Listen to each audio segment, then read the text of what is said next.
Assalamualaikum warahmatullahi wabarakatuh. Perkenalkan, saya Tahnia Dwi Diasti Afiza, NIM 19000005264, kelas IKF. Di sini saya akan menampilkan hasil observasi saya di Madrasah Diniyah Tarbiyatul Aulad. Yang pertama yaitu wawancara. Assalamualaikum warahmatullahi wabarakatuh. Waalaikumsalam warahmatullahi wabarakatuh. Saya Tahnia dari mahasiswa Universitas Ahmad Dahlan. Ingin mewawancarai Bapak sebagai selaku pengajar di Madrasah Diniyah Tarbiyatul Aulad ini. Yang pertama, tujuan didirikannya ini tuh untuk apa ya Pak? Di sini ditujukan untuk terutama anak bisa membaca menulis, yaitu Al-Quran, kemudian bisa melaksanakan sholat dengan baik, kemudian mengerti bahasa Arab, kemudian lagu-lagu Islami, kemudian tahu terhadap akhlakul karimah dan syarat-syarat ibadah sholat. Lalu kapan ya Pak ini didirikan? Didirikan sejak tanggal 1 Agustus tahun 2020 dengan pengajar 3 orang. Oh iya. Lalu latar belakang didirikannya ini tuh bagaimana Pak? Mengingat di situasi desa Kejuran ini belum ada lembaga pendidikan yang dinamakan Madrasah Diniyah Tarbiyatul Aulad yang mendidik anak-anak itu membaca serta menulis huruf Al-Quran serta kaidah hukum-hukum Islam itu, termasuk ilmu fikih. Dalam melaksanakan ibadah sehari-hari itu perlu ilmu fikih. Itu pengajaran ilmu fikihnya itu bagaimana ya Pak di sini? Di sini anak-anak secara menulis, kemudian secara ini lisan juga gitu. Oh iya. Lalu jumlah anak-anak yang mengikuti ini apakah banyak Pak? Jumlah seluruh santri ada 52 santri. Oh, 52 santri. Lalu yang diajarkan itu apa saja Pak kegiatan-kegiatannya di sini? Kegiatan di Madrasah Diniyah Tarbiyatul Aulad ini, selain kegiatan belajar mengajar atau KBM, itu tiap tahunan ada peringatan Hari Besar Islam. Kemudian di anak-anak ada acara ziarah atau mengenal para leluhur atau pahlawan atau 9 wilayah di Purworejo itu. Di antaranya yang ke-1 itu makam aulia namanya Simbah Imam Puro di Purworejo. Yang kedua namanya Syekh Irsad Yusuf ada di Kecamatan Luwano. Yang ketiga ke makam aulia Simbah Yarkasi di Bulus Gebang. Yang keempat di makam Ustadz Abdul Al-Balbur di Bulus Gebang. Yang kelima yaitu Syekh Nur Muhammad ada di Kecamatan Pituro. Yang keenam ada namanya Syekh Imam Rofini di Kecamatan Kemiri. Kemudian yang ketujuh ada namanya Syekh Saunggahe di Kutarjo.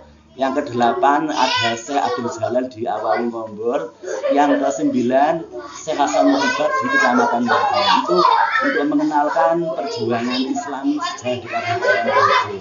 Kemudian ada kegiatan siaran namanya siaran langsung dengan anak soleh yang dilaksanakan di Radio Suara Kenanga UMP FM Purworejo.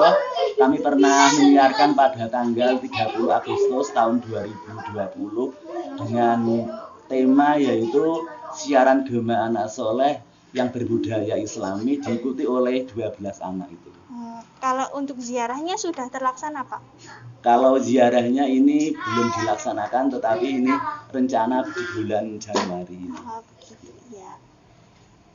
Lalu yang bisa mengikuti kegiatan ini tuh siapa saja ya Pak? Anak-anak dari kalangan ini yang mulai TK sampai dengan anak kelas 1 SD, kelas 6, ada yang sebagian ini SMP tapi hanya sebagian kecil, paling hanya 5 anak ini. Untuk cara mendaftarkannya itu bagaimana Pak? Apakah ada biaya pendaftaran juga? Di sini cukup hanya melampirkan fotokopi akte kelahiran, tidak dipungut biaya tidak ini. Kalau dalam seminggu kegiatannya itu dilakukan hari apa saja dan jam berapa saja ya Pak? Hari Ahad dan hari Senin tiap-tiap pukul 14 sampai dengan pukul 16 sore. Baik, terima kasih ya Pak sudah meluangkan waktu. Maaf untuk jika mengganggu Bapak. Ya apa ini, kami sering siaran ini di radio. Oh iya. Kalau itu siarannya itu rutin atau bagaimana Pak? Siarannya tiap sebulan sekali, tetapi ini antar lembaga di Kabupaten Purworejo ini. Jadi ada 12 lembaga dalam 1 tahun yang kami jadwalkan setiap bulannya untuk mengisi siaran langsung di mana sore itu. Untuk yang mengisi siaran itu kan anak-anak santrinya ya Pak? Ya. Itu Anak-anak santri, kemudian kami yang sebagai pembawa acara. gitu. Itu anak-anaknya tapi bergantian terus gitu ya Pak? Ya, anaknya bergantian. Iya. Ya, baik. Terima kasih ya Pak. Ya. Sekian wawancaranya. Terima kasih Pak. Ya. Wassalamualaikum warahmatullahi wabarakatuh. Waalaikumsalam warahmatullahi wabarakatuh. Kemudian dokumentasi kegiatan yang dilaksanakan. Membaca doa bersama-sama sebelum memulai kegiatan. Kemudian Pak Wahidin menuliskan Arab di papan tulis yang kemudian ditulis ulang oleh anak-anak pada buku mereka masing-masing.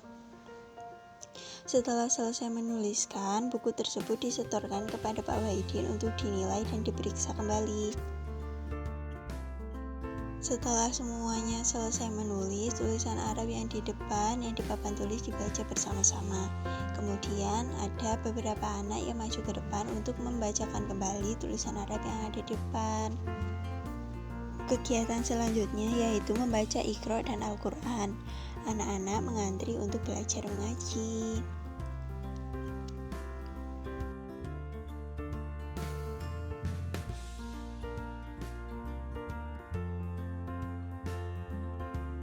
Setelah semua anak selesai mengaji, Pak Wahidin mengajak mereka untuk menyanyikan lagu di sini Iqra.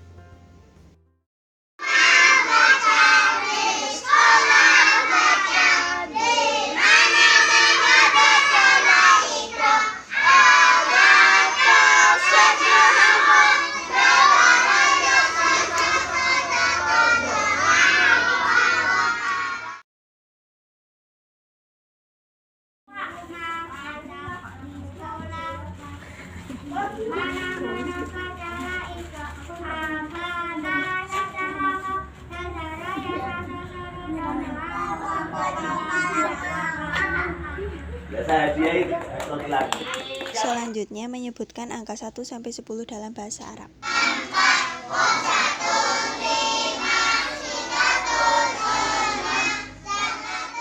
Kemudian Pak Wahidin menanyakan kepada anak-anak apakah ada yang berani maju ke depan untuk membacakan surat-surat pendek dan juga doa sehari-hari seperti doa untuk kedua orang tua dan doa sebelum makan.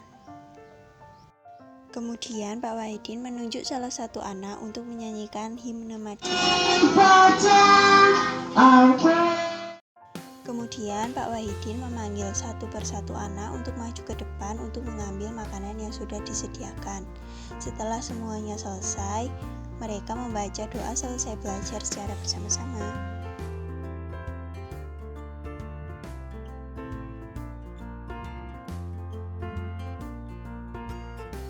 Cukup sekian tampilan hasil observasi dari saya, kurang lebihnya mohon maaf. Wassalamualaikum warahmatullahi wabarakatuh.